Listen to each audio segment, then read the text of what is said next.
মাগুরার ধর্ষণের যে আন্দোলনের ভিত্তিক যে আমাদের যে শিশুটি রয়েছে, আপনারা দেখেছেন অন্তর্বর্তীকালীন সরকারের পক্ষ থেকে নিয়মিত তার স্বাস্থ্যের খোঁজখবর রাখা হচ্ছে। প্রধান উপদেষ্টার নিরাপত্তা উপদেষ্টা লেফটেন্যান্ট জেনারেল হাফিজউদ্দিন উনি এই বিষয়ে নিয়মিত আব্দুল হাফিজ উনি এই বিষয়ে নিয়মিত যোগাযোগ রাখছেন চিকিৎসকদের সাথে।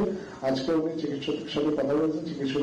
চিকিৎসকরা ওনাকে জানিয়েছেন যে শিশুটির শারীরিক অবস্থা খুব সামান্য উন্নতি হয়েছে। ওর কমান্ড লেভেল 3-এ ছিল, আজকে সেটা 5-এ উন্নতি হয়েছে এবং সকালে শিশুটি প্রথমবার মতো হাসপাতালে ভর্তি হওয়ার পর চোখের পাতা নেড়েছেন এবং তবে শ্বাসরোধের চেষ্টার কারণে তার মস্তিষ্কে অক্সিজেন সরবরাহ বিঘ্নিত হয়েছিল এবং মস্তিষ্কের পানি জমে গিয়েছিল, যেটা এখনো অপসারণ করা সম্ভব হয়নি। তার বুকের মধ্যে যে বাতাসটা জমেছিল সেটা দূর করা গেছে এবং চিকিৎসকরা আশাবাদী তার স্বাস্থ্য অবস্থা আর একটু উন্নতি হবে 2 দিনের মধ্যে।